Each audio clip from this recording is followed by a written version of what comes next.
Electron power table में 4 block होते हैं, S P D and F. तो लिखिएगा एस ब्लॉक, यहाँ पर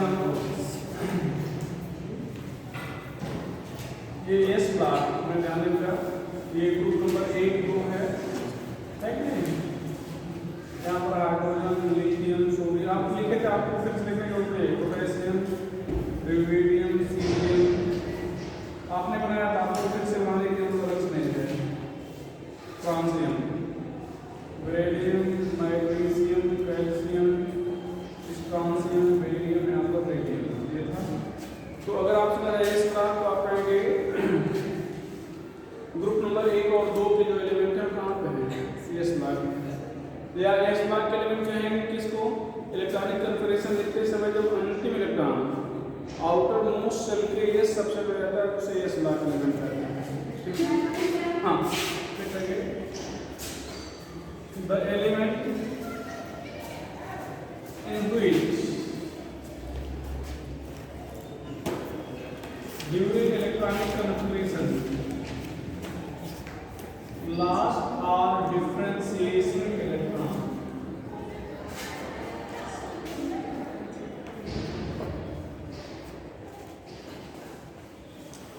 enter in a subcell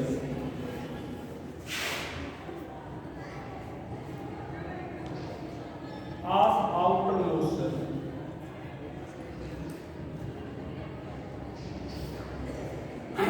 यहाँ पर ध्यान रखना, तो ऐसे एलिमेंट के आउटर मोस्ट सेल के लिए सबसेल में अंतिम इलेक्ट्रॉन या डिफरेंशिएटिंग इलेक्ट्रॉन जाता है, उन्हें क्या कहते हैं बेटा, एस ब्लॉक एलिमेंट कहते हैं। Element in which during electronic configuration last को डिफरेंशिएटिंग बोलते हैं, electron enter in S subshell of outermost shell, उसको क्या कहेंगे, एस सबसेल, मतलब एस ब्लॉक एलिमेंट कहेंगे। Element of group number 1 and 2 are in S block। ना बेटा 1 और 2 के एलिमेंट कहाँ है, एस ब्लॉक में है। All are metal, sorry electronic configuration अगर कहा जाए तो क्या कहेंगे, NS122 helium is S block element. Helium is S block element but placed in P block।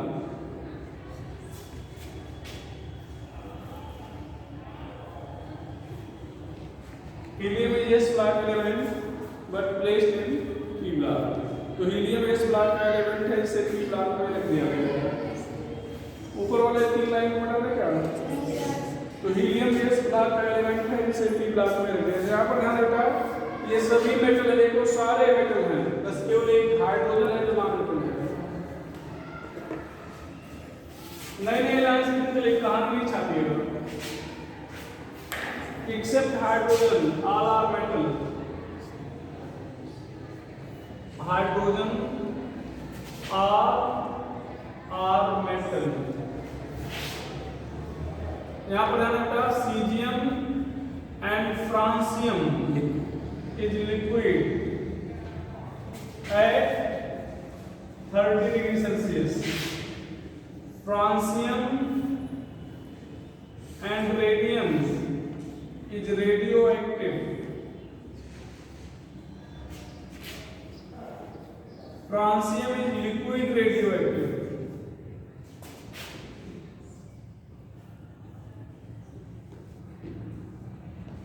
And beta emitter, यहाँ पर 2 हैं बीटा इमिटर। अभी नीट में ये जल्दी ही पूछा गया था, ये बीटा इमिटर है। दोनों में से कोई था एक ऑप्शन में, ध्यान देंगे कौन था, वनएस्त्री था या फ्रांसियम, कोई एक था, ठीक है। तो जो केवल बीटा रे इमिट करेंगे तो क्या कहेंगे, बीटा इमिटर।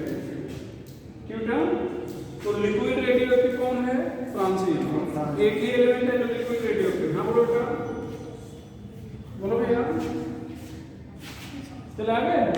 तो 1s3 and francium is beta emitter. अभी एक 2 साल पहले मेरे का पूछा गया था, ठीक है। रेडियम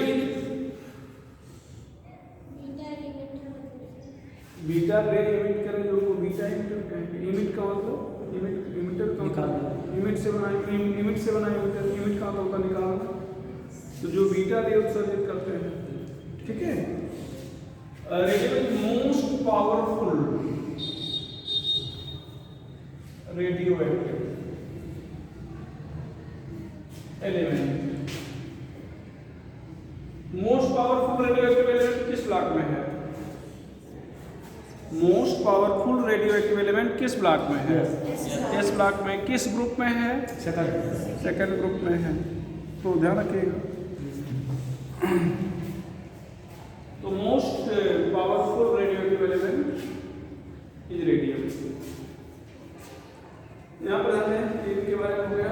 अच्छा, अब ध्यान रखिएगा, due to less ionization energy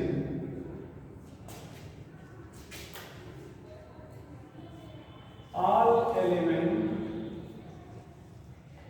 except hydrogen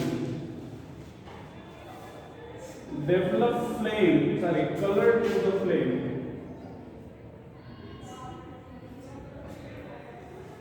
Color to the flame.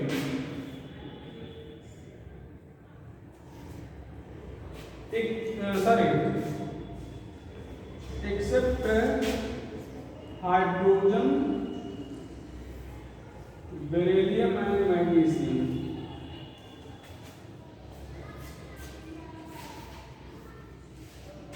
Except hydrogen, beryllium and magnesium. Hydrogen, beryllium and magnesium due to high ionization energy will not develop color to the flame.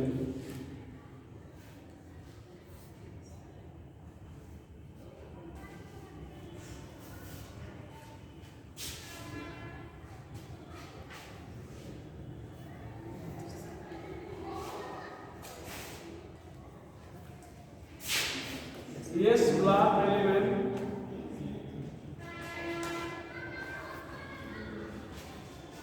dissolved in ammonia and form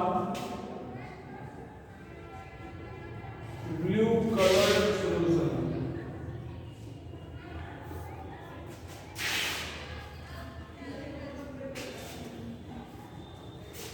यहाँ पर हमको ये मान लो ये पहले group को ले लें, सोडियम से ग्रुप को ले रहे हैं, यहाँ पर मेटल लिख रहे हैं ना, सोडियम। यहाँ पर X प्लस Y अमोनिया, यहाँ पर M अमोनिया X, यहाँ पर प्लस E अमोनिया Y, यहाँ पर माइनस।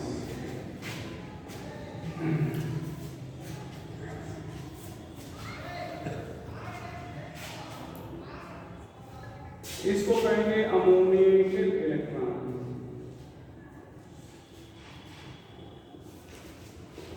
पैरामैग्नेटिक होता है।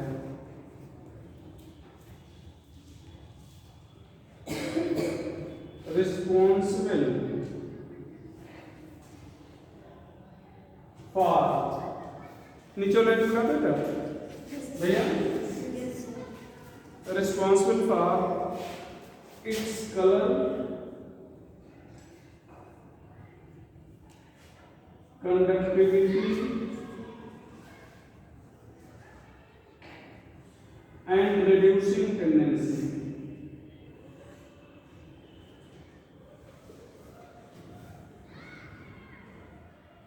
ध्यान रखना, इन मेटल का जो लिक्विड अमोनिया के साथ सॉल्यूशन है वो रिड्यूसिंग टेंडेंसी रखता है। ऑर्गेनिक मशीन फ्रीक्वेंटली यूज करेंगे, पढ़ाएंगे। तो रिड्यूसिंग टेंडेंसी क्यों है? इस अमोनिएटेड इलेक्ट्रॉन के कारण। ये कंडक्टिविटी भी शो करेगा, क्यों शो करेगा बेटा? इस इलेक्ट्रॉन के कारण शो करेगा। कलर भी होगा, क्यों होगा? अमोनिएटेड इलेक्ट्रॉन के कारण होगा। नेचर पूछा जाए तो आप क्या कहेंगे? पैरामेट्रिक। क्या पूछेंगे? पैरामेट्रिक।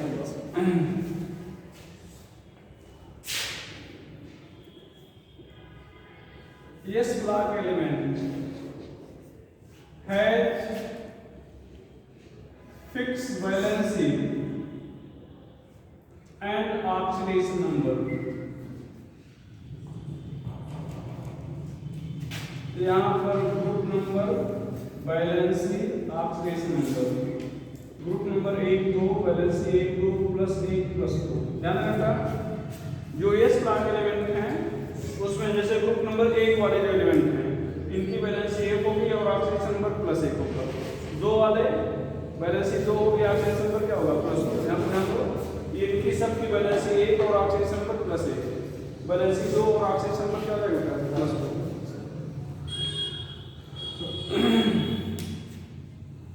मिला था इसको भैया? जी सर। चलो पी ब्लॉक एलिमेंट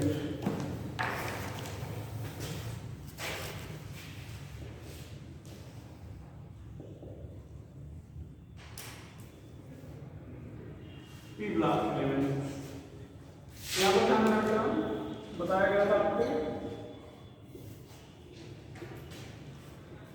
लिखेंगे during electronic confirmation last are differentiating electron. During electronic configuration, last are differentiating electron enter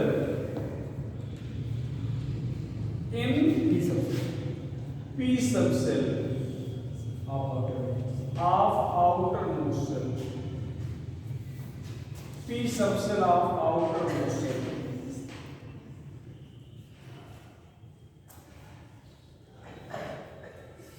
group number 13 p subcell of outermost cell. भैया आगे चला जाए। Group number 13 p block involve element from group number 13 to 18 है इसमें। जी sir.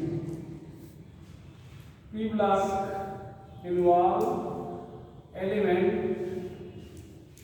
from 13 to 18। Electronic configuration क्या लिखेंगे? P126 NS2 NP126 लिख लेगा। Electronic configuration NS2 NP126।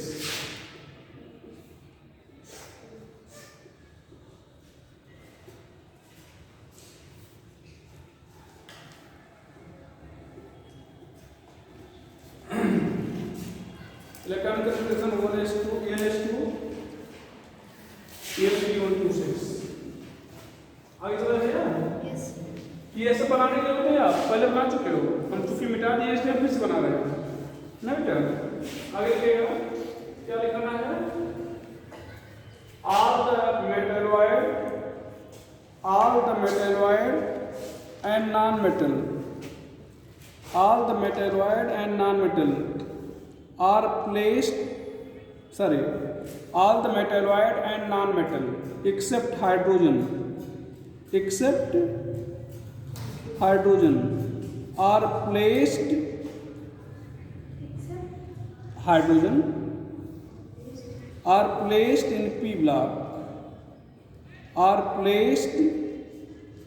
in p block, तो ध्यान रखना आपको यहाँ पर बताया गया था। तो आप सभी मेटल और नॉन मेटल हाइड्रोजन को छोड़कर किसमें है? पी ब्लॉक में। ध्यान रखना ये सब क्या है? गैस है। क्या है? गैस। आपको बताया गया था कि पीरियोडिक टेबल में कुल कितने गैसियस एलिमेंट हैं? 11, जिसमें से 10 पी ब्लॉक में हैं। लिख लेगा। पीरियोडिक टेबल है 11 gaseous element.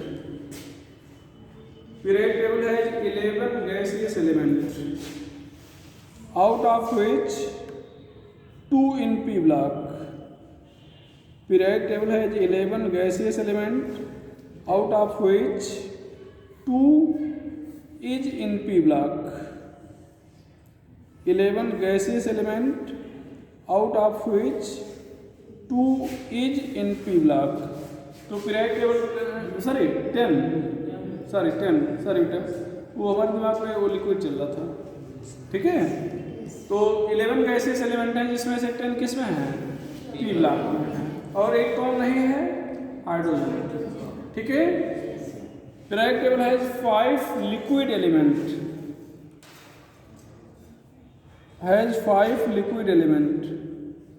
at 30 degree Celsius.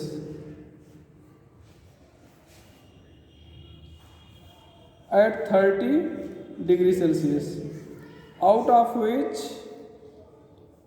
बोलो 2 is in P block, out of which 2 is in P block, out of which 2 is in P block.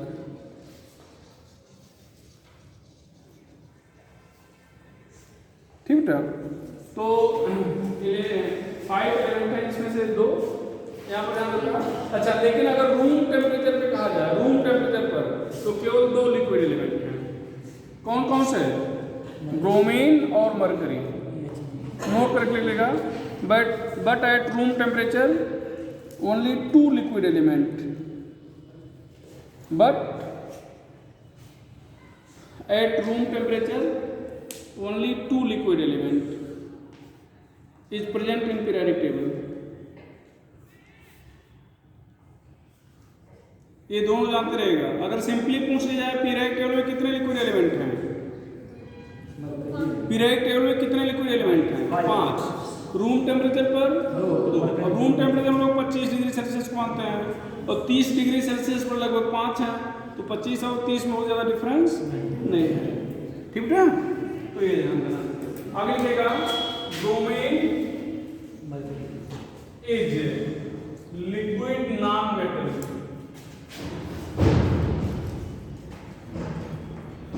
Eight room temperature. Gallium is remains liquid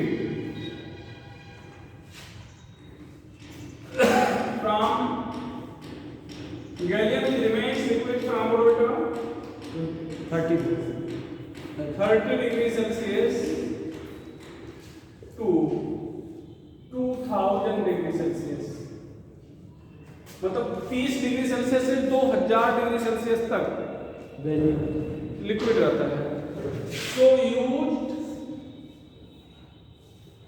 in high temperature thermometry. So used in high temperature thermometry. यहाँ पर ध्यान रखना, सभी ध्यान दो, इधर bismuth नहीं, polonium, astatine और रेडान रेडियो एक्टिव है। Polonium, astatine and radon are radioactive. पूरी पीरियड टेबल में गैसियस रेडियो एक्टिव एलिमेंट है, दैट इज रेडान। एक लिक्विड रेडियो एक्टिव एलिमेंट है, that is francium, that is francium. और क्या करना है, ये हो गया, हाँ ये रेडियो एक्टिव एलिमेंट है, बाकी कहानी हो गई। एक चीज देखो बेटा, ग्रुप नंबर 17 को ध्यान से देखो, गैस देखो, लिक्विड, सॉलिड। तो पीरियड टेबल के किस ग्रुप में एलिमेंट सभी फिजिकल स्टेट में हैं, 17। तो लिख लेंगे group number 17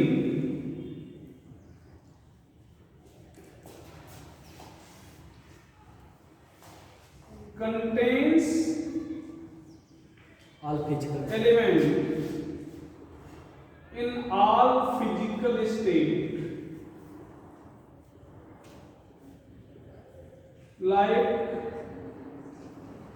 solid, liquid, gas। 17 में एलिमेंट सभी फिजिकल स्टेट में हैं। लिक्विड सॉलिड गैस सभी में है, लिक्विड सॉलिड गैस सभी में है। बता दें सर गैस फ्लोरीन क्लोरीन दोनों के आगे के काम ध्यान देना भैया। एक अब ये इंपॉर्टेंट पॉइंट चल रहा है। अब देखो ये पीरियड नंबर 2 है, देखा बेटा ये पीरियड नंबर 2 है, 2 है ना, 2 है 3 है, 2 1 है, ये 2 है, ये 3 है, 4 5। तो पीरियड नंबर 2 को छोड़कर इनको छोड़ दिया जाए तो बाकी सारे एलिमेंट वेरिएबल बैलेंस शो करते हैं, वेरिएबल बैलेंस शो करते हैं। क्यों शो करते हैं? क्योंकि इनके पास वैकेंट डी ऑर्बिटल है और ये अपना ऑक्टेट एक्सपेंड कर लेते हैं। तो इनका except second period element all other represent variable balancing, represent variable balancing due to octet strand as they have vacant d orbital, so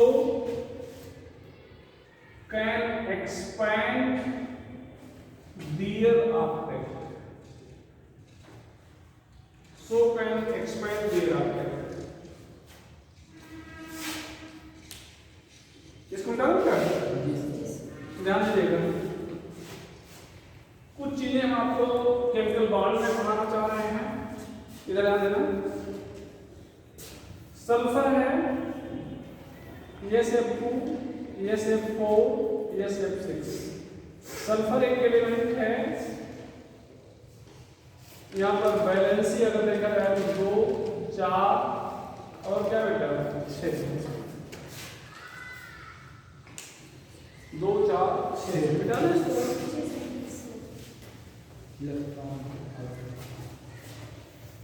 अब यहाँ पर हम आपसे बात करना चाहेंगे सल्फर के पास कुल कितना बेटा 16, 2 8 6, 3s2 3p4 3d0, 3s2 3p4 3d0। Yes में यहाँ पर कितने स्थान 2, p में 4, d में एक भी नहीं। अब ये 2 अनपेयर स्थान है, अगर यही बांड बना लें तो ये 2m शेयर कर देगा तो क्या हो जाएगा SF2 क्या हो गया।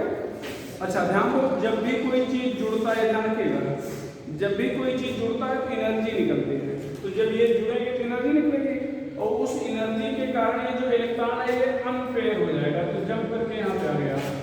तो अब अगर ऐसा हुआ तो ये 2 बॉन्ड बना ही लेते हैं, यहाँ पर एक अनपेयर इलेक्ट्रॉन हो गया, ये दोनों बॉन्ड बना चुके हैं और ये एक अनपेयर हो गया। ऐसी दशा है, ऐसी दशा है।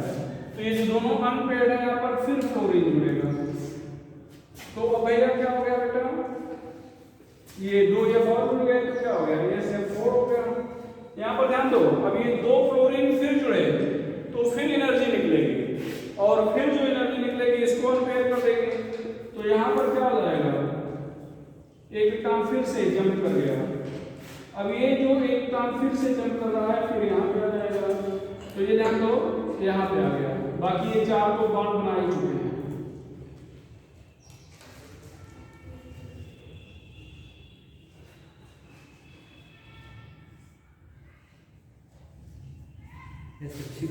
अब ये दोनों फिर से बॉन्ड बना लेंगे। अब अगर सल्फर से पूछो कि आपके आउटर मोशन में कितने इलेक्ट्रॉन हैं तो बताएगा, क्या बताएगा 6 12 इलेक्ट्रॉन, 2 4 6 8 10 12। यहाँ पर 2 4 6 8 10, तो 8 से ज़्यादा इलेक्ट्रॉन हो गया, आप एक्सपेंड कर गया। और ये कब हुआ देखो, अगर ये डी ना होता तो इलेक्ट्रॉन यहाँ से जंप करके यहाँ जा पाता नहीं, तो फिर आर्कटिक ना बढ़ पाता।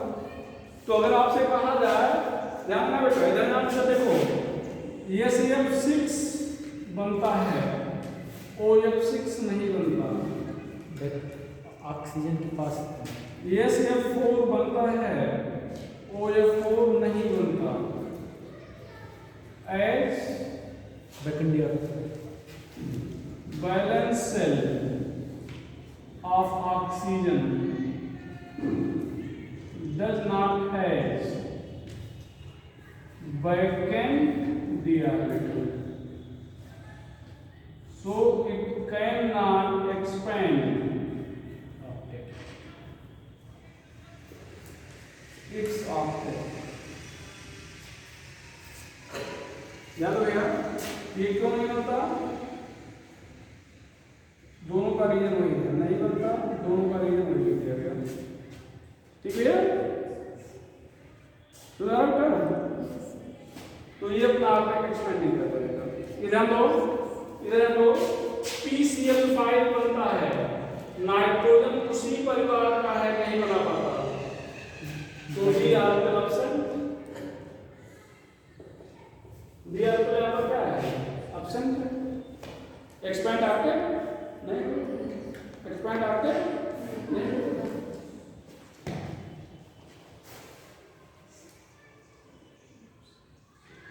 यहाँ पर PCl5 बनता है, PI5 नहीं बनता। आप क्या करेंगे?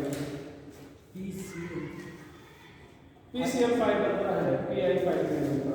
Steric hindrance size. अब यहाँ पर क्या कहेंगे? स्टेरिक हिंड्रेंस ज्यादा है, आयोडीन की साइज बड़ी है, जिससे 5 बड़े साइज के आयोडीन छोटे साइज के आयोडीन को फास्फोरस को सराउंड नहीं कर पाएंगे। रीजन क्या लिखेंगे? Steric hindrance of iodine, larger iodine. यह ध्यान रखना, यहाँ पर ध्यान दो, जब आयोडीन, जैसे यहाँ पर फ्लोरीन जुड़ा था ना, एनर्जी निकली थी, एनर्जी के कारण इलेक्ट्रॉन अनपेयर हो गया। जब आयोडीन जुड़ेगा तो एनर्जी इतना नहीं निकलेगी कि इलेक्ट्रॉन अनपेयर हो जाए। यह दूसरा रीजन हो सकता है, ये पहला रीजन। और on combination of iodine energy release is unable to unpair 3s electron. ध्यान रखना, आयोडीन जुड़ेगा, वास्तव में अगर फास्फोरस को देखो तो यहाँ पर एक 3 आयोडीन जुड़ते हैं, 3 अनपेयर्ड होता, तो तीनों के जुड़ने से ये इलेक्ट्रॉन जो एनर्जी निकलेगी इलेक्ट्रॉन अनपेयर्ड नहीं कर पाएंगे। ठीक है? तो ये 2 रीजन हो सकते हैं, दोनों में जो रीजन ऑप्शन में दिया होगा वो सही होगा, दोनों दिया हुआ दोनों से।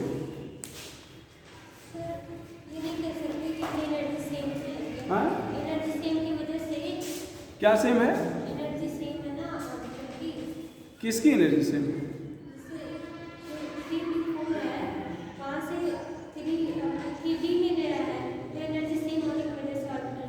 ये 3s से 3d में जाना है ना, तो एनर्जी कहाँ से मिलेगी? एनर्जी वाला आंसर नहीं रहेगा, एनर्जी वाला ये आंसर बनेगा कि एनर्जी इतना रिलीज नहीं होगी कि 3s से काम 3d में ट्रांसफर कर सके। ठीक है? जब करने पर चलो भैया, पी ब्लॉक के कुछ एलिमेंट पहले सुन लो। इनर्ट पेयर इफेक्ट शो करते हैं, लेकिन inert pair effect chemical bonding में पढ़ाएंगे तो वहाँ पर और भी कई सारी चीज़ें बताएंगे। यहाँ पर इनर्ट पेयर इफेक्ट की चर्चा नहीं कर रहे हैं। ठीक है? आगे एक रफली थोड़ा सा यहाँ बता दे रहे हैं SP ब्लॉक के बारे में। SP ब्लॉक वैसे भी सिलेबस में है नहीं। ठीक है? तो जो चीज़ें हैं उसको फिर वहाँ पे केमिकल बॉन्डिंग में कुछ चीज़ें लेंगे, वहाँ से रिलेटेड और चीज़ बताएंगे। ज़्यादा इसको चलो आगे कहते हैं डी ब्लॉक। अच्छा, एक चीज आपको और थोड़ा सा बता देता, ध्यान देना, ध्यान दो, एक बन रहा है और दूसरा नहीं बन रहा है, जबकि सेंटर एटम डिफर कर रहे हैं।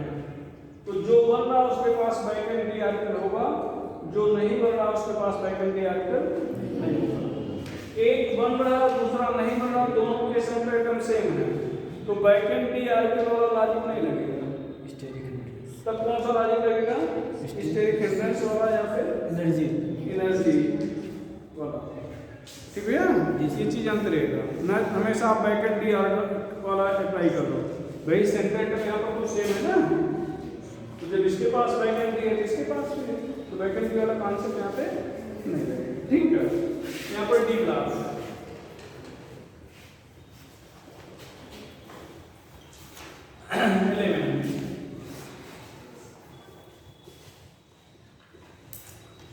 during electronic computation, last are differentiating electron enter in D subcell of outermost cell. D subshell of outermost, sorry penalty में गलत क्यों बोलते हैं?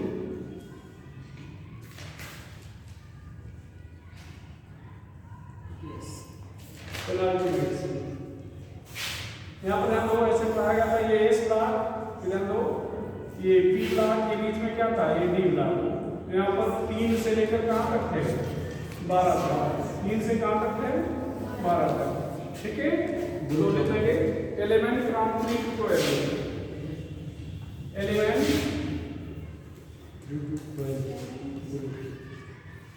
From 3 to 12 in D block.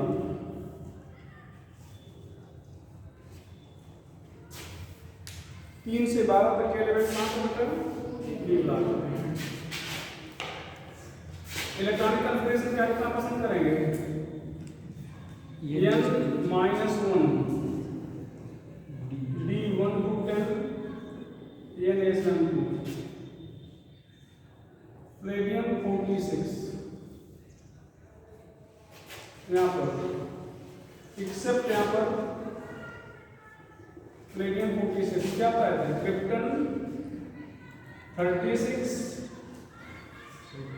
4d10 5s0 5s0। आगे क्या अपना था? All are metal,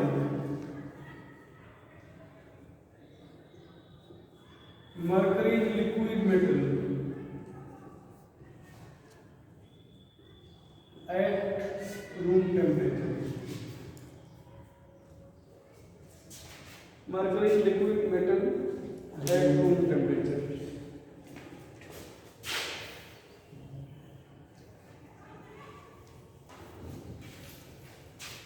mercury liquid metal at room temperature. दूसरा पॉइंट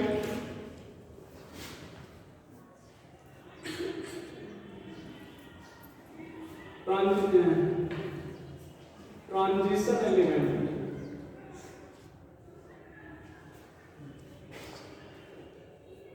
दी जाता है known as transition element. Transition किसको नहीं कहेंगे? एक्सेप्ट जिंक कैडमियम मरकरी, इनको ट्रांजिशन नहीं कहेंगे। ग्रुप नंबर 12 के एलिमेंट को ट्रांजिशन एलिमेंट नहीं कहेंगे। ठीक है, क्यों नहीं कहेंगे? ट्रांजिशन एलिमेंट की डिफिनेशन होती है कि जिसके स्टेबल ऑक्सीडेशन, किसी स्टेबल ऑक्सीडेशन स्टेट में डी ऑर्बिटल इनकम्प्लीट हो। ठीक है, मतलब या तो एलिमेंटल स्टेट में या स्टेबल ऑक्सीडेशन स्टेट में डी ऑर्बिटल क्या हो? इनकम्प्लीट हो। तो इसमें तीनों में ऐसा नहीं होता, इसलिए ये ट्रांजिशन एलिमेंट नहीं है। फिर रख क्यों दिए गए हैं साथ में? जिससे सीरीज कंप्लीट हो सके, जिससे सीरीज कंप्लीट हो सके। ठीक है, दी जाता है transition element and has tendency to form complex due to पहला having smaller size presence of vacant d orbitals having high charge density.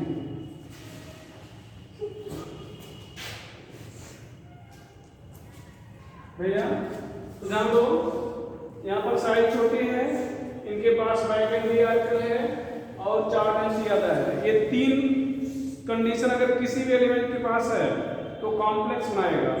अच्छा ध्यान देना, वैकेंट डी ऑर्बिटल होना कंपल्सरी नहीं, वैकेंट ऑर्बिटल होना कंपल्सरी। यहाँ पर ध्यान दो बेटा, ध्यान दो, ये Cn6 ध्यान दो, ये जैसे है -4, इसको हम लोग कॉम्प्लेक्स आयन कह रहे हैं। क्या कह रहे हैं? Complex ion. पढ़ाएंगे आगे। इसमें ये सेंट्रल एटम है और ये लिगैंड है। लिगैंड इलेक्ट्रॉन पेयर डोनेट करता, ध्यान रखिएगा, ये इलेक्ट्रॉन पेयर डोनेट करेगा और central atom electron pair receive करेगा। तो इसने दिया और इसने इलेक्ट्रॉन पेयर लिया, तो इलेक्ट्रॉन पेयर जब लेगा तो इलेक्ट्रॉन पेयर रखना भी चाहिए। तो ये जो लिगैंड है ये कह के नहीं देगा कि हमारे इलेक्ट्रॉन को आप डी ब्लॉक में ही रखोगे। भाई जैसे हम आप मेहमान बन के किसी के यहाँ गए तो ये कहोगे कि आप हमें इसी कमरे में सुलाओगे तभी मैं रुकूंगा, नहीं चला जाऊंगा। अरे गए, आपका सेवा सत्कार हो, रुको, सोने को मिल जाए, कि कहोगे नहीं हम इसी कमरे में सोएंगे तभी रुकेंगे। ठीक है, तो इसने इलेक्ट्रॉन दिया, इसने लिया, इसके इलेक्ट्रॉन को सम्मान पूर्वक रख दिया। कहाँ रखा उससे मतलब नहीं, और रखेगा तब जब इसके पास वैकेंट ऑर्बिटल होगा। तो सामान्य तौर पर वैकेंट मतलब डी ही ज्यादातर वैकेंट रहता है, तो इसलिए बोलते समय आम बोलचाल में बोल दिया था कि वैकेंट डी ऑर्बिटल होना चाहिए। आपका पी ब्लॉक का बेरिलियम बोरान भी कॉम्प्लेक्स बनाता है और दोनों के पास वैकेंट डी ऑर्बिटल नहीं है। बेरिलियम और बोरान भी कॉम्प्लेक्स बनाता है, दोनों के पास वैकेंट डी ऑर्बिटल नहीं है। ठीक है, तो ये वैकेंट डी कंपल्सरी कंडीशन नहीं है। कंपल्सरी कंडीशन क्या है कि उसके पास ऑर्बिटल वैकेंट होना चाहिए। ठीक भैया, आगे आगे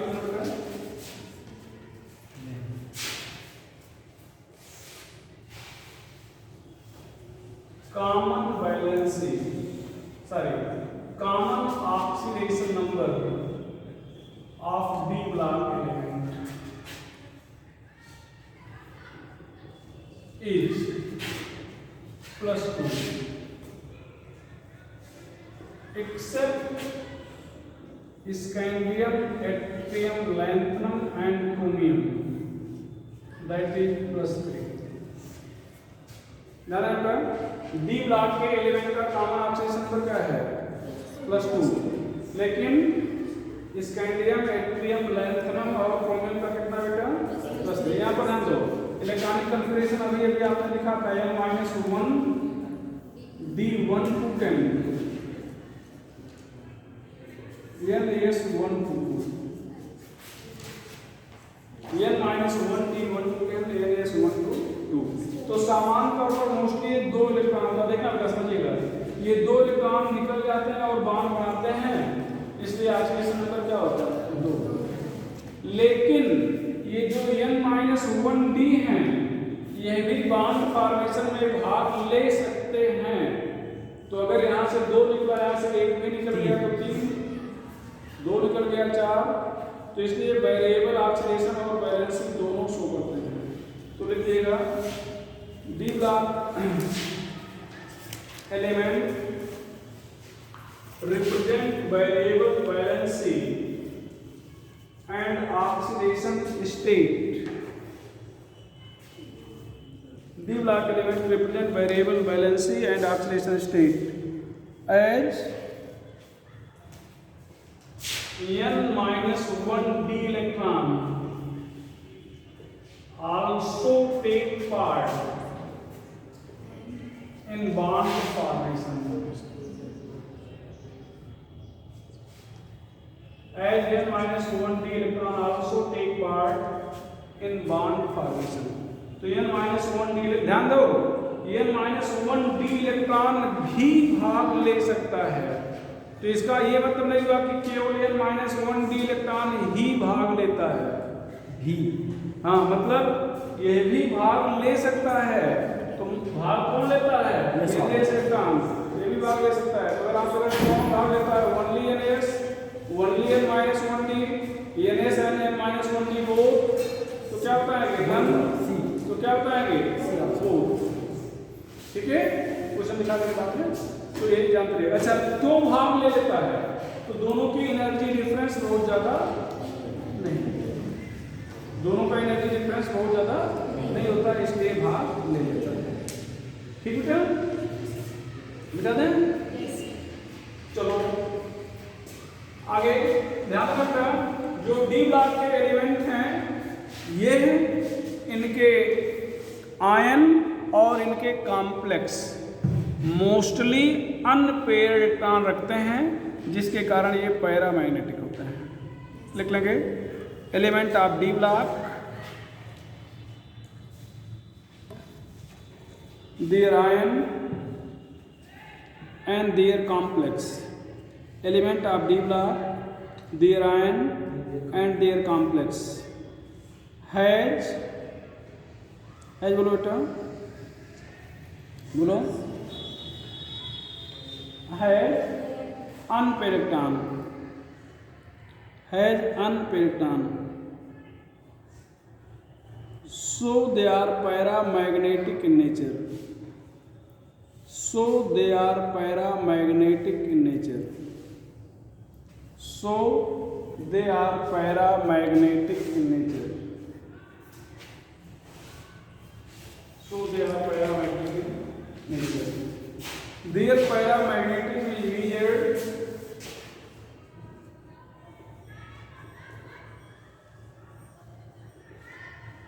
paramagnetism is measured by magnetic moment, which is represented as follows.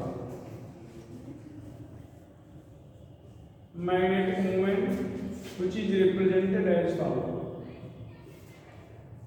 mu,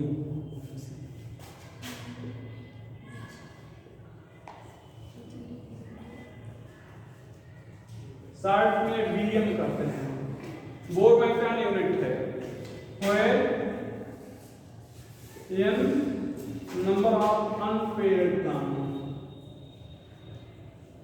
where n number of unpaired electrons, mu is spin only n plus 2, bore electron यहाँ पर क्या हो जाएगा bs, where n is number of unpaired electrons, यहाँ पर ध्यान रखना ये, यहाँ पर क्या n, यहाँ पर mu, 1 2 3 4 5, 1.7 1 है 3 देखना 3 होना चाहिए, 2.78 3.83 4.87 5.95 vm।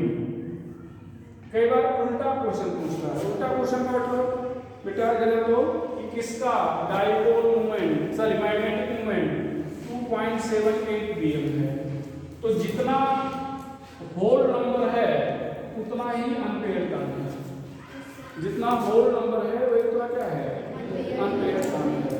इसको बता दें। अच्छा एक और चीज बता दें, यहाँ पर स्पिन ओनली लिखा गया है, तो वास्तव में ध्यान देना बेटा, जो इलेक्ट्रॉन होता है उसका जो मूवमेंट होता है डी ब्लॉक में वो दो टाइप का होता है, एक ऑर्बिटल मोशन और एक स्पिन मोशन, दो टाइप का होता है। तो जब दो टाइप का होगा तो जो मैग्नेटिज्म होती है वो दोनों का रिजल्ट होना चाहिए, जो चुंबकत्व पाया जा रहा है वो दोनों मोशन का रिजल्ट होना चाहिए। लेकिन जो डी ब्लॉक के इलेक्ट्रॉन है मोस्टली सरफेस पर होते हैं, सरफेस पर होने के कारण जो एक्सटर्नल फील्ड है उस ऑर्बिटल मोशन को रोक देती है, मतलब ऑर्बिटल मोशन होना चाहिए था लेकिन हो नहीं पाता। क्यों नहीं हो पाता? एक्सटर्नल फील्ड के कारण रोक देती है। तो जब एक्सटर्नल फील्ड के मोशन को रोक देगी तो फिर क्या होगा? Spin motion. तो इसका मतलब जो मैग्नेटिज्म डेवलप होगा वो किसके कारण होगा? स्पिन मोशन के कारण। किसके कारण डेवलप होगा? स्पिन मोशन के कारण। तो इसीलिए यहाँ पर स्पिन ओनली लिखा गया है। इसलिए यहाँ क्या लिखा गया है, मिटा दें इसको। Which one has mu equal to 2.78 bm? Which? One has mu equal to 2.78 bm. Iron double plus, cobalt double plus, nickel double plus, copper double plus। यहाँ पर इलेक्ट्रॉनिक कैलकुलेशन अभी 2-3 लेक्चर पहले बोर्स मॉडल पढ़ाया गया था ना। तो iron का एटॉमिक नंबर कितना होता है? 26।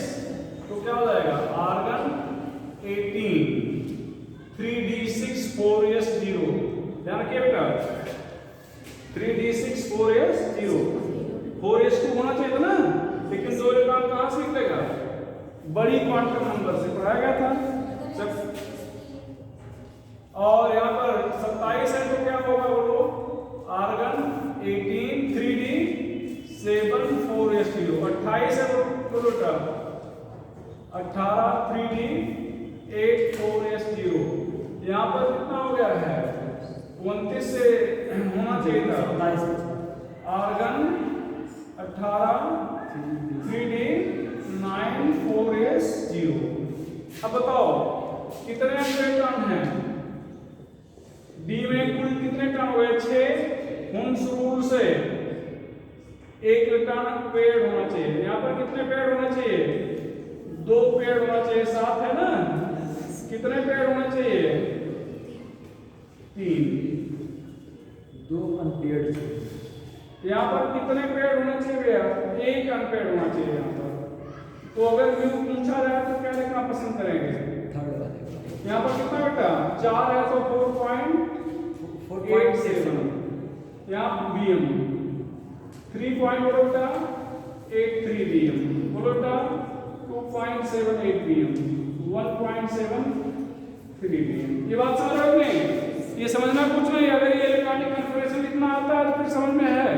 तो इलेक्ट्रॉनिक कन्फिगरेशन आपको लिखना पूरा डिटेल में सिखाया गया था, आयन का भी और एलिमेंट का भी। एक पूरा लेक्चर हमें लगता लग गया था। तो किसका कौन सा आंसर सही है? सी। कौन सा सही बेटा? सी।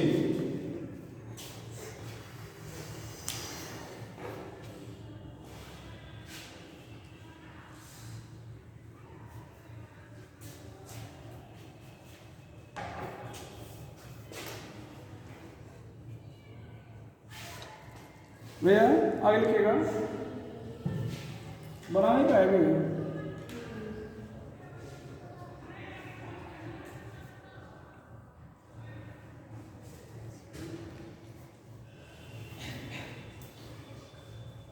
लिख लीजिए कॉम्प्लेक्स ऑफ डी ब्लॉक या कंपाउंड ऑफ डी ब्लॉक लिखिएगा। Compound of D block element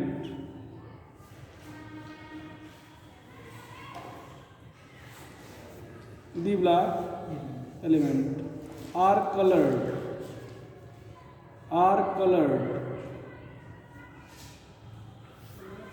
are colored due to DD transition,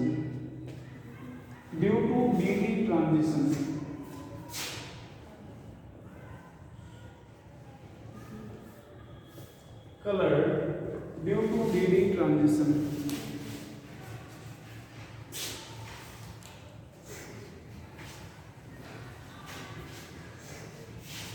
Due to DD transition which in turn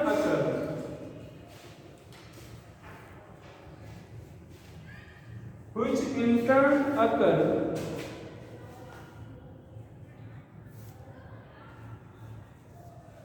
if unpaired electron is present, which in turn occur if unpaired electron is present। ध्यान रखना DD transition देखिएगा, transfer of electron D सबसे from orbital, 2 orbital.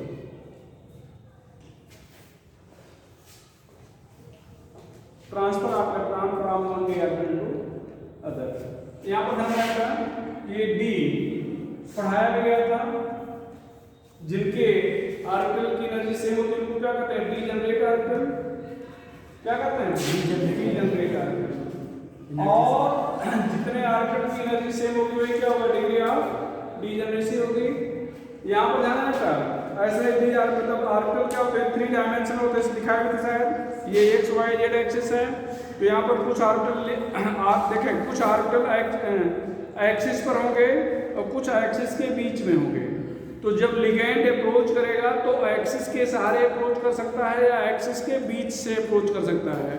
कैसे approach करेगा depend करेगी उसकी geometry क्या है, डिपेंड करेगी उसकी ज्योमेट्री क्या है। तो ध्यान दो, अगर वो एक्सिस के बीच से अप्रोच कर रहा है तो बीच वाला लिगेंड फेस करेगा, रिपल्सन होगा, एनर्जी बढ़ जाएगी। अगर एक्सिस के सहारे अप्रोच कर रहा है तो एक्सिस वाला लिगेंड ऑर्बिटल लिगेंड को फेस करेगा, उसके बीच में रिपल्सन होगा, उसकी एनर्जी बढ़ जाएगी। मतलब किसी न किसी की एनर्जी बढ़ना है। तो ये पांचों ऑर्बिटल जो एक लेवल पे थे अब क्या एक लेवल पे रह जाएंगे? नहीं, तो इनकी एनर्जी कम ज्यादा हो जाएगी। मतलब ये स्प्लिट कर जाएंगे 2 लेवल में। स्प्लिट कर जाएंगे कितने लेवल में? 2 लेवल में। ये T2G, नीचे वाले को T2G कहते हैं और ऊपर वाले को Tg कह रहे हैं। ये आपका हेड्रल कॉम्प्लेक्स में बता रहे हैं। तो ध्यान देना बेटा, मान लो यहाँ पर कितने इलेक्ट्रॉन है? 5। या हम 3 ये भी रखते हैं, यहाँ पर 3 हो गया। तो 3 पहले आप पावर प्रिंसिपल से लोअर एनर्जी लेवल में जाएगा और हुंड रूल से अनपेयर्ड रहेगा। चौथा इलेक्ट्रॉन भी अगर है तो ये यहाँ जा सकता है या यहाँ जा सकता है। ये कहाँ जाएगा डिपेंड करेगा 2 विपरीत बल पर, अपोजिंग फोर्स पर। चौथा इलेक्ट्रॉन नीचे आएगा तो ध्यान देना बेटा, लोअर एनर्जी लेवल में रहना चाहता है, नीचे आ सकता है। लेकिन नीचे आने पर ये 2 इलेक्ट्रॉन नजदीक आ जाएंगे तो रिपल्सन होगा, एनर्जी बढ़ जाएगी। पेयर हुआ ना, तो यहाँ पर रिपल्सन के कारण जो एनर्जी बढ़ेगी उसको पेयरिंग एनर्जी कहेंगे। क्या कहेंगे? Pairing energy. तो मान लो पेयरिंग एनर्जी, पेयरिंग होने से जो एनर्जी बढ़ी वो 10 किलो जूल बढ़ी है और यहाँ पर ऊपर गया तो 5 किलो, इसको कहेंगे CF या C। सब पढ़ाएंगे जब आपको कोऑर्डिनेट कंपाउंड पढ़ाएंगे। क्या कहेंगे बेटा? CF या C, crystal field destabilization energy. इन दोनों के बीच का जो एनर्जी डिफरेंस है उसको CFSE या क्रिस्टल फील्ड डिस्टेबलाइजेशन एनर्जी कहेंगे। तो इसको रिप्रेजेंट करते हैं डेल्टा से, डेल्टा O से। अब डेल्टा O मान लो कि 5 किलो जूल है तो इलेक्ट्रॉन वहां जाएगा जहां एनर्जी कम मिले। तो कहां जाएगा? ऊपर जाएगा या नीचे रहेगा? ऊपर जाएगा, इसका मतलब अनपेयर्ड रह जाएगा। क्या रह जाएगा? अनपेयर्ड। तो इसका मतलब अगर डेल्टा O कम है किससे? पेयरिंग एनर्जी से, तो ये अनपेयर्ड रहेगा। और इसी का उल्टा करना, अगर ज्यादा है पेयरिंग एनर्जी से तो क्या हो जाएगा? पेयर्ड। इसी को उलट दो भैया, इसी को उलट दो। ये सब डिटेल में पढ़ाएंगे, ये सब कोऑर्डिनेट कंपाउंड का पार्ट है जी सर। अगर इसको उलट दें मतलब यहाँ पे जाने पर 10 मिला, यहाँ पे रहने पर 5 मिला, एनर्जी नीचे में आने पर ज्यादा बढ़ रही है तो फिर क्या करेगा? ऊपर चला जाएगा, सर नीचे रह जाएगा, ऊपर नहीं जाएगा। एनर्जी बढ़ने का मतलब स्टेबिलिटी का घटना, एक तरह से अपमान होना, दोनों जगह अपमान हो रहा है। तो जहाँ कम अपमान होगा वहाँ पे रहेगा। ठीक है, तो ये खैर कहाँ जाएगा चर्चा बाद में होगी। कुल मिला के ये 2 कंडीशन हो सकती है। अब देखना बेटा, जब यहाँ पर लाइट पड़ेगी तो ये जो इलेक्ट्रॉन है एनर्जी एब्जॉर्ब करेंगे, ऊपर जाएंगे और कुछ देर तक वहां पर रहेंगे। उसके बाद वही एनर्जी क्या करेंगे? रिलीज करते हुए फिर नीचे लौट आएंगे। तो यहाँ पर हम लोग पढ़े हैं विब्ग्योर। क्या पढ़े बेटा? विब्ग्योर। ये सब चीज पढ़ाया जाएगा आपको आगे। ये पढ़े हैं तो ऊपर से 3 ले लो और सॉरी ये इंडिगो को काट लो। ऊपर से 3 ले लो, नीचे से ये पहला, ये दूसरा, ये तीसरा, ये पहला, ये दूसरा, ये तीसरा। अगर वायलेट कलर के वेवलेंथ को एब्जॉर्ब किया है तो जो कंपाउंड देखेगा वो येलो दिखेगा, कॉम्प्लीमेंट्री कलर कहते हैं। अगर ब्लू एब्जॉर्ब किया है तो कैसा दिखेगा, ऑरेंज। ग्रीन एब्जॉर्ब किया है तो कैसा दिखेगा, रेड। मतलब कॉम्प्लीमेंट्री दिखेगा। अब फिर से सुनो, क्यों कलर्ड है, डीडी ट्रांजिशन। डीडी ट्रांजिशन है क्या, इलेक्ट्रॉन का एक डी ऑर्बिटल से दूसरे डी ऑर्बिटल में जाना। कब होगा, जब अनपेयर्ड इलेक्ट्रॉन होगा। कब होगा, जब अनपेयर्ड इलेक्ट्रॉन। लाइट बढ़ेगी, इलेक्ट्रॉन एनर्जी एब्जॉर्ब करके हायर एनर्जी लेवल में जाएगा, तो जिस वेवलेंथ की एनर्जी एब्जॉर्ब किया था जब लौटेगा तो उसकी कॉम्प्लीमेंट्री वेवलेंथ को रिफ्लेक्ट करेगा, मतलब उसका कॉम्प्लीमेंट्री कलर हमें देखने को मिलेगा। तो अगर मान लो वायलेट एब्जॉर्ब किया था, कोई पूछे कैसा दिखेगा तो आप कहेंगे येलो। ब्लू एब्जॉर्ब किया था तो ग्रीन एब्जॉर्ब किया था तो कैसा दिखेगा, रेड दिखेगा। कोई प्रॉब्लम है तो नहीं। अच्छा, यहाँ पर क्या डीडी ट्रांजिशन होगा भैया, नहीं, मतलब D0 की कंडीशन है तो डीडी ट्रांजिशन नहीं होगा और कलरलेस होगा। क्यों नहीं होगा, क्योंकि इलेक्ट्रॉन ही नहीं है। और D10 की कंडीशन है तब भैया इलेक्ट्रॉन तो है जाने के लिए, रुकेगा कहाँ, रुकेगा कहाँ, नहीं। तो इसका मतलब D0 और D10 की कंडीशन है तो डीडी ट्रांजिशन नॉट अकर। लिख लेंगे, in case of D0 and D10 DD transition is not occurring. So in such case, in case of D0 and D10, DD transition is not occurring.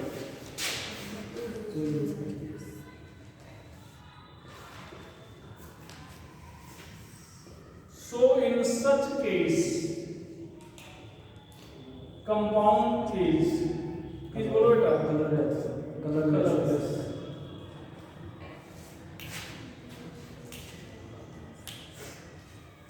मिटा दे इसको, मिटा दे।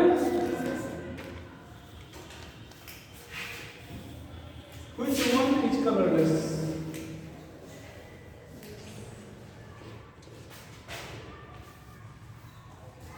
Sorry, colored. One is colored.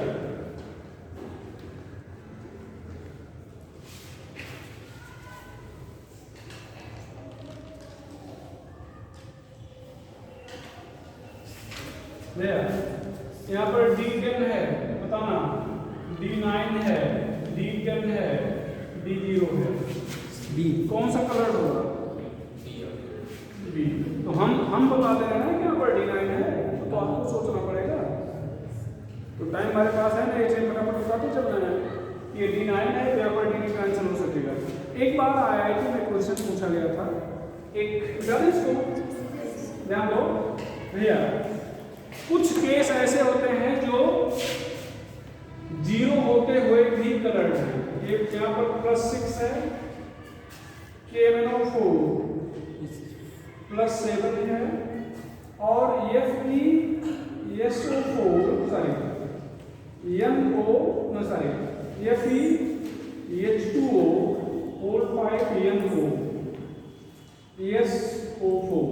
यहाँ पर D0 की condition है, यहाँ पर भी D0 है, यहाँ D0 तो नहीं है लेकिन ये कलर्ड है ड्यू टू चार्ज ट्रांसफर। ये ऑरेंज होता है और ये पर्पल होता है, coloured due to charge, coloured due to, बोलो बेटा, चार्ज ट्रांसफर। तो अगर हम लोग इतना बताएंगे तब भी उस IIT वाले क्वेश्चन को सॉल्व नहीं कर पाएंगे।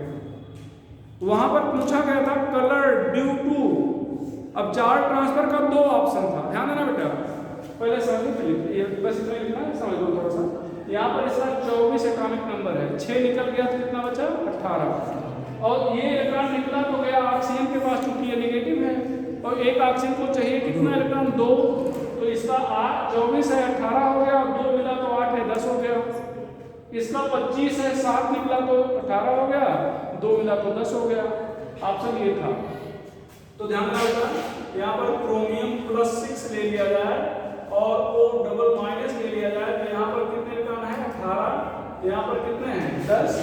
यहाँ पर जो इलेक्ट्रॉनिक डिस्ट्रीब्यूशन होगा 2 8 8, यहाँ पर क्या होगा 2 8, K shell L shell M shell, K shell L shell. Charge जाना है तो कहां से कहां जाएगा, M से L में या L से M में? क्या बोल रहे हो? M से L में। अच्छा, किसी सेल में कितने इलेक्ट्रॉन होते हैं 2n²। कितने होते हैं? तो तीसरी सेल है तो यहाँ पर इलेक्ट्रॉन कितने होंगे 2n² मतलब 18 हो सकते हैं, और दूसरी सेल है तो कितने हो सकते हैं 2n² 8 हो सकते हैं। तो यहाँ पर जितना हो सकते हैं उतना है, जितना हो सकते हैं उतना है नहीं। तो इलेक्ट्रॉन जाना है तो वहाँ L से M में जा सकता है या M से L में? L से M में, मतलब यहाँ से यहाँ आ सकता है। तो ट्रांसफर फ्रॉम आगे L to M, L to M, ये ऑप्शन दोनों का charge transfer from L to M, charge transfer from M to L और ड्यू टू डी ट्रांजिशन। तो क्या बताएंगे charge transfer from L to M। तो चलो आज S P D F block पढ़ा दिए, D ब्लॉक पढ़ा दिए। देखेंगे D में अगर मान लो कुछ छूटा उठा है तो उसको कल बता देंगे।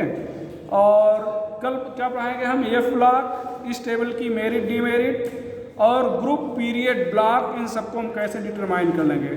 तो कल हमारे प्लान में इतना चीज़ें कवर करने का रहेगा, तो क्लासिफिकेशन कल ख़त्म हो जाएगा। और फिर नेक्स्ट लेक्चर से पीरियडिसिटी शुरू करेंगे। पीरियडिसिटी इस चैप्टर का बहुत, इनऑर्गेनिक केमिस्ट्री का बहुत ही इंपॉर्टेंट टॉपिक है, फिर उसको हम लोग शुरू करेंगे। ठीक है, कोई प्रॉब्लम आता है? ठीक है।